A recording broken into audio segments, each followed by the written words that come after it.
right, today we have another special guest. A few months ago, I think we had Elijah on here for a Thanksgiving special episode. So today Yeah. I've invited the most troublesome um, user on the planet. You would think it was like, somebody in a business, but no, the most troublesome user on the planet is a teenager. So say hi to my daughter, Elizabeth, or Lizzy.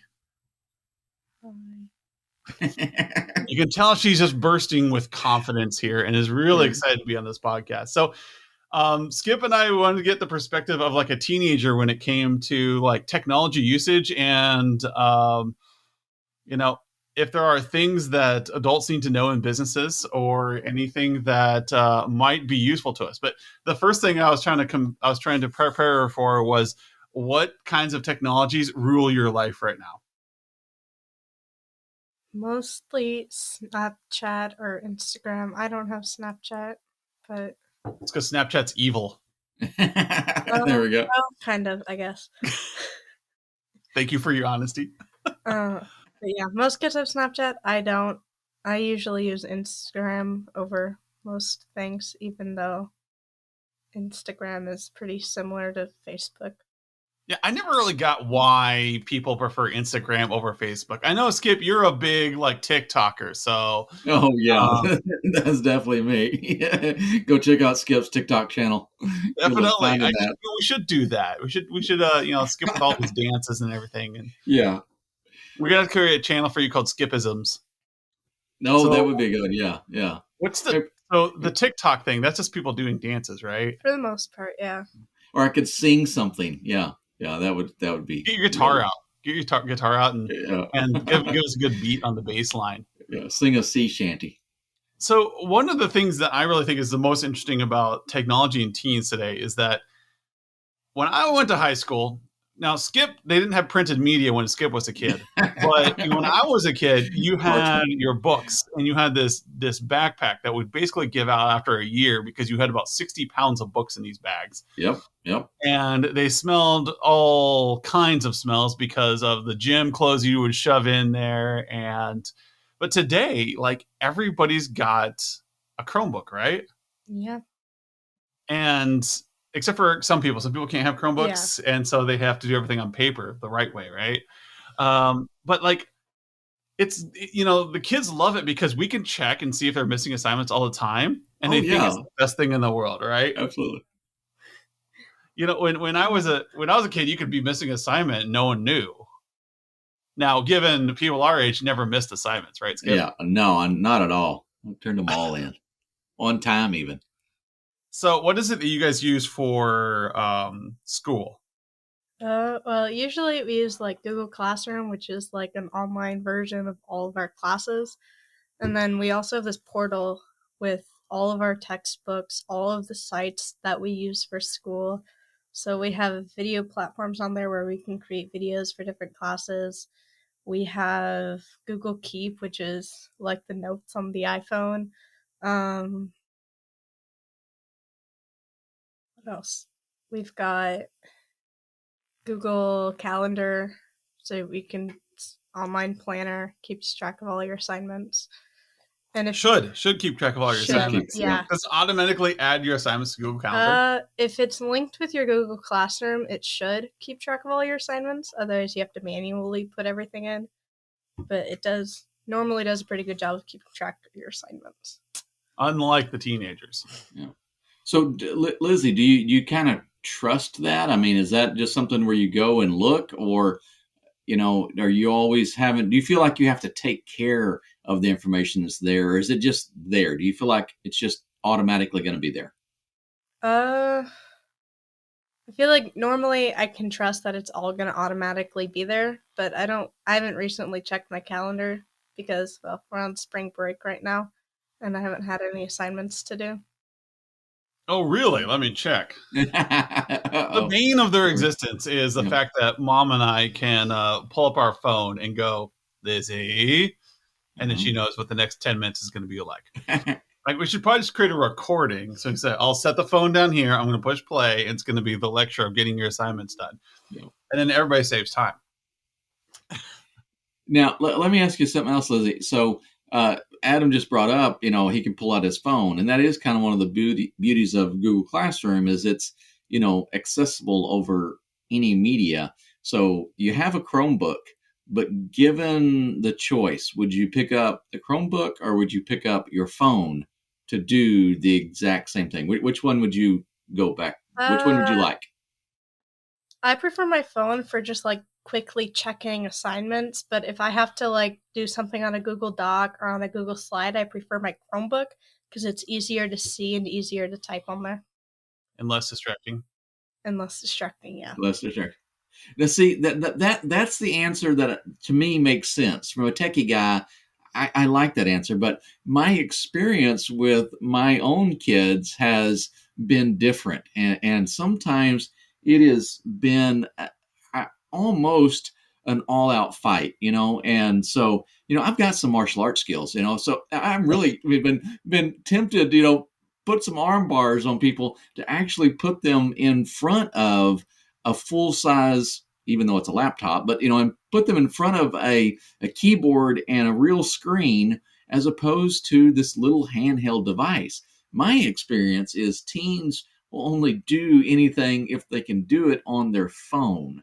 So I don't know. It's been slightly annoying. We may have struck a little chord here. I'll try not to rant. I've seen Elijah use both the Chromebook and the iPad. So like he loves like typing and being on his Chromebook, and he'll flip between the two depending on what he's doing. But you're right, you can always tell when a teen's addicted to their phone because they carry it in their hand all the time. They're like, where's my phone? Oh, it's right here. Right here, yeah. Signs of addiction when your body does not recognize that this is a foreign device. But I mean, it's I really like the technology usage. We actually have a docking station at home if the kids would use it. I created this little environment where you have all of these plugs that come in. You can charge your Chromebook because we had so many cables, 4 kids, 4 cables, plus all mom and I's cables, plus the cables for the phones. Yep. And so it gets a little bit overload. And if you don't have your Chromebook charged during the day, what happens? It dies during school. And what do you have to do at school if your Chromebook is You have to charge it there, or you have to get a loaner. Who knows where the loaner's been?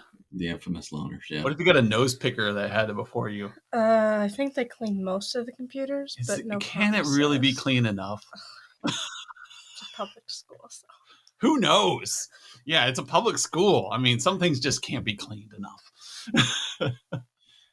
So let me ask some other leading questions here. So I've heard Adam's tales of his VR headset and all the snazzy stuff. So actually, that's probably some TikTok videos we need, Lizzy. So if you can be our remote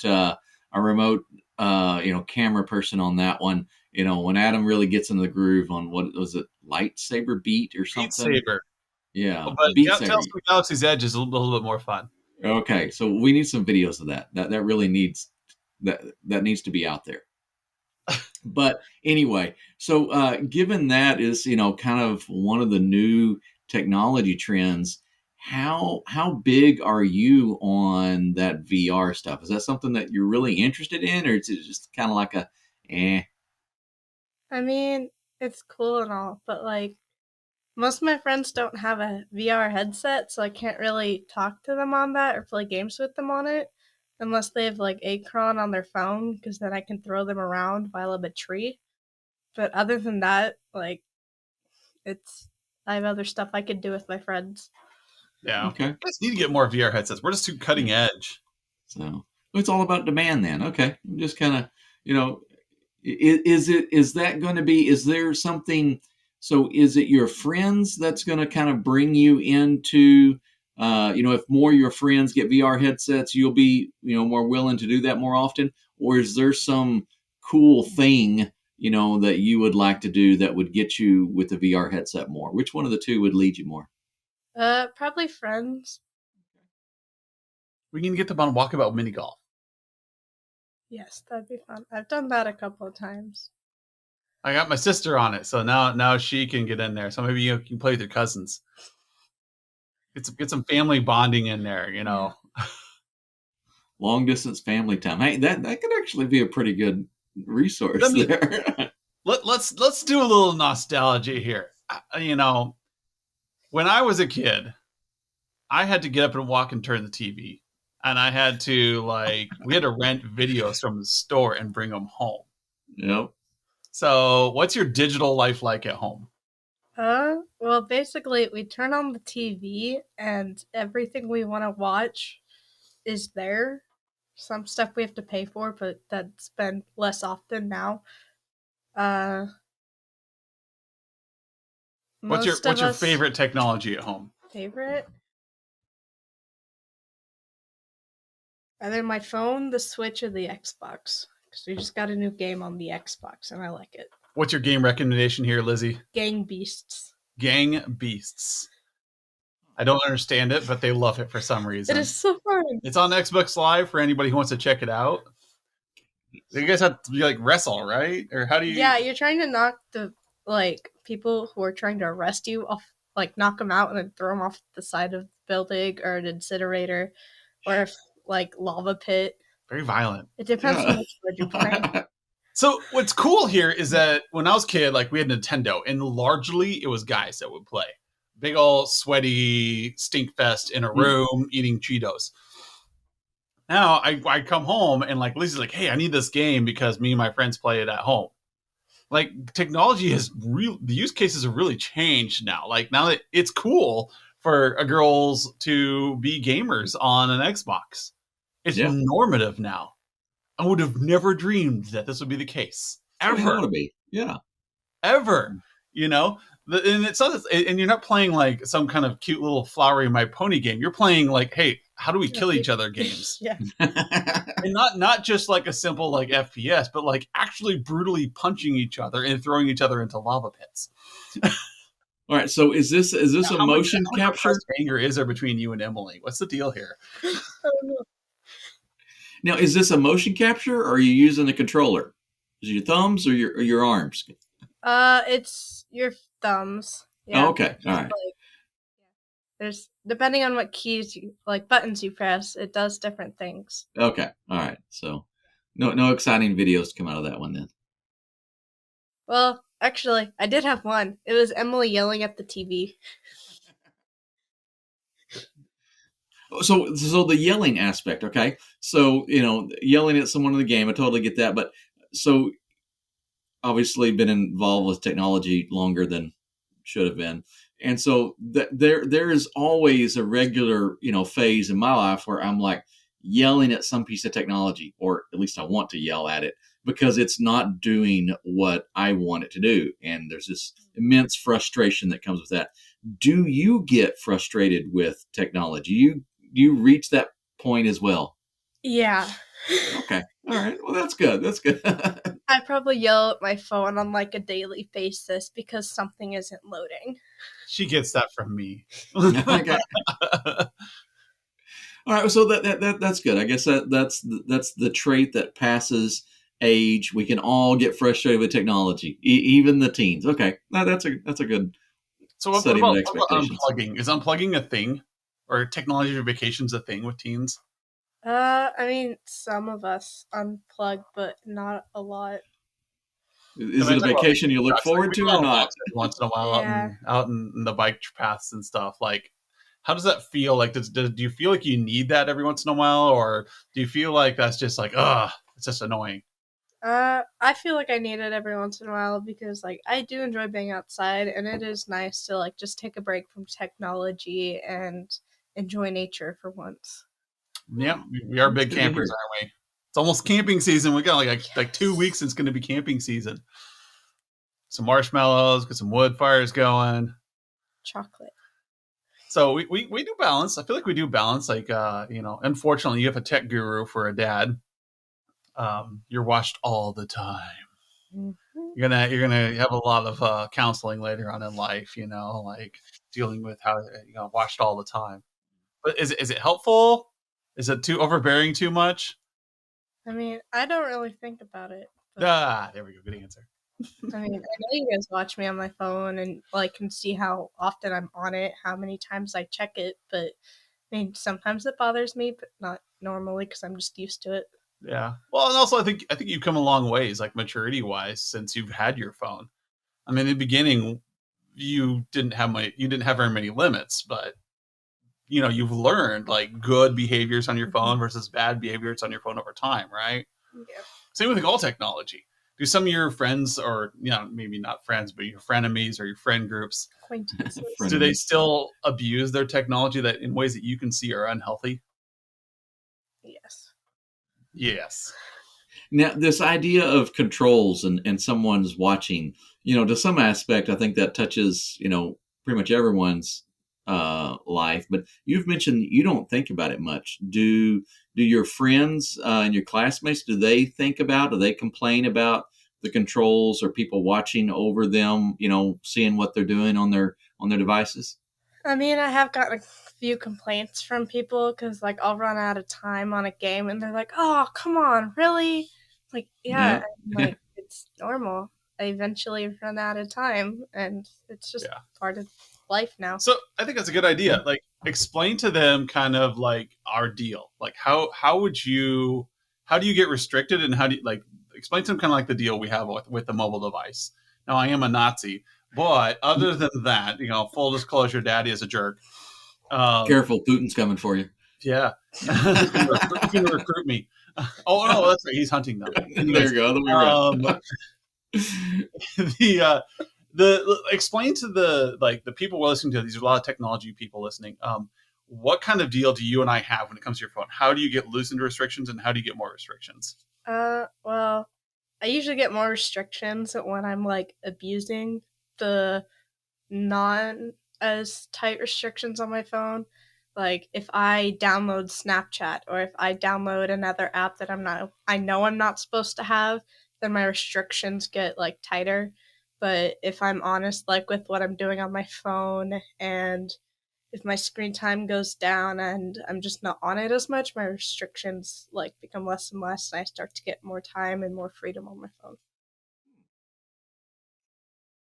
And we also have a cell phone contract we try to abide by with tiered rules. It's almost like a corporate policy. I'm preparing them for corporate acceptable use policies. Everyone, There just we so you know, go. if you ever have any of my kids as an employee, they will know acceptable use policies. So they'll be like, "Oh, I know this," and they'll just sign it. So, yeah, I mean, I like to. I mean, that's kind of like what we talk about in humanized IT quite often is working with people and helping encourage good conversations and behaviors. So, like the more trusted somebody becomes, the more responsibilities they get. Or when we're having conversations with our clients, the more trust we can build there, the more likely they're going to take our advice. And so, like with the phones, I started with the kids' phones. Were there any controls on them? No. No, they were Well, complete. except for having to ask for apps and stuff. But Yes, other because than that, I don't like surprise, like, oh look, $10. What? Elijah owed me $10 the other day because he bought something on the Oculus. Wait a minute, I thought I had a control there. But anyways, um, there are just very unhealthy apps like that you guys just don't understand. Like, hey, they will literally watch everything that's going on your phone, and eventually you'll TikTok. figure those out. Not just TikTok. There's some worse ones out Yeah. there. My friends are like, well, why don't you have TikTok? I'm like, because I don't need people watching my every move, and I just don't want it. So there's this reward setting of like good behavior gets rewarded with more freedom, and that trust model as we increase there. So I kind of apply it to the teenagers as well. Is like as they learn to curb their own behaviors, then I don't need to curb it for them. We don't have to put the control in place. Like there's things on my phone where it controls like where I have to flip my phone upside down and put it off to the side, or do not disturb mode is on, so that I don't reach over and grab it in the middle of a meeting or an appointment. Things that curb my behavior. And same thing with them. Like they've got to learn how to curb their behaviors. And Lizzie's done a great job of learning it. And so it's still to be determined on her siblings whether or not they're going to learn. But Lizzie's done a great job. I'll give her a pat on the back there. And that, the goal is eventually to let them have a device that they have unrestricted access to. And that's okay because they've built good habits that they can take with them. Aha! You looked. It was right. Oh, she checked her That phone. was She the checked her first phone. notification I got. You got in several notifications because I watch you keep looking down. That was the first notification I've gotten. I'll check my video later. That's the first Everybody else watching notification I got. can see who looked down the most. There we go. Does he keep looking down my phone? Maybe. So, anyways, flipping the phone over, like little things that kind of help us build good habits that teenagers don't quite have yet. You have very little impulse control at this point in your life, and it's okay. Think about your friends that are even more addicted than you. Are there any? I hope there's some, because maybe we need to have more talks.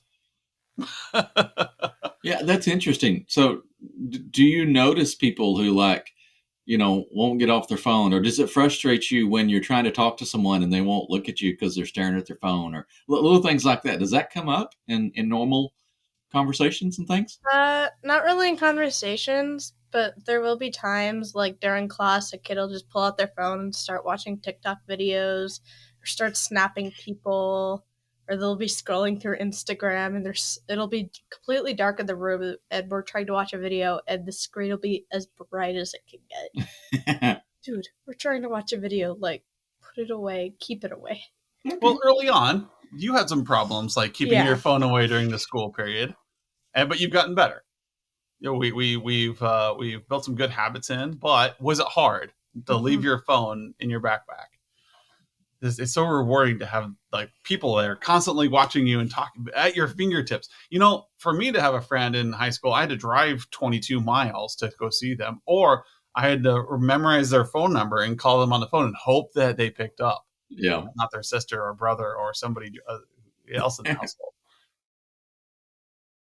And during the class period, we had to use our calculators to, send messages to each other.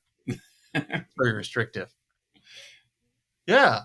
You don't know this? So like graphing calculators are great because you could type in hexadecimal and you could write messages on your calculator and you could pass your calculator over. You had to pass the calculator. And they could look and you could see the message. That's how we pass notes. So is there an RFC on that one? I'm just working on my calculator. Yeah. So was there an early RFC TCP/IP over an HP graphing calculator? The lag time on that was pretty intense. Yeah. Well, you were probably a TI guy. I was a Casio. Oh yeah. My calculator. Yeah. I could do it in 3 colors, Skip. I had 3 colors on my calculator. It's the first color graphing calculator. Yeah. No, I wasn't as powerful as the TI, but I wasn't good at math, but oddly enough, I could write programs that would do the math for me. That's that laziness factor. I couldn't do the math, but I could write a program that would do the math. So I felt like I was cheating, but I don't know. My teachers didn't really know the difference, and so I don't know. I got the right answers, whether I did the math or the computer did it for me. So that worked. So do you have any advice for all these tech people that are watching the podcast, listening to the podcast? What do they need to know about teens and technology? What's one piece of advice you can give parents and these technology leaders out there? Restrictions are good because it helps curb your kid in the right path. And you may think you're being mean, but in the long run, it actually helps. I would probably be staring at my phone while we were recording this if I didn't have restrictions, if I didn't learn from mistakes. Just like we practiced. Good job. There we go. That was an unsolicited answer outside of me just asking what her advice was.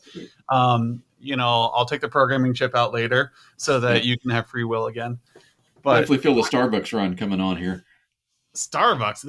I did give her an espresso earlier, so. Oh, okay. All right. Yeah, that's right. We're pretty well. But I appreciate Lizzy for coming on today, giving us her perspective on what's going on with teenagers. And just everybody needs to know, learn from the different demographics out there. Your clients, whether they're, an 80-year-old business owner, semi-retired, or it's an Elijah who's in elementary school, or your teenagers, or your 20-somethings.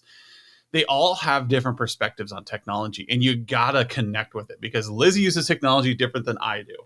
And if you sent me in Google Classroom, I'd be a bit lost. But I do know how to use Parent View, to check on see what's going on. So different use cases for different situations. And when you're talking to your businesses, understand that the person sitting in front of you has their own use case for technology. They have their own normative standards for technology, and you got to learn about that. So thank you, Skip, for coming on. Thank you, You Lizzy, bet. and we'll see everyone next week.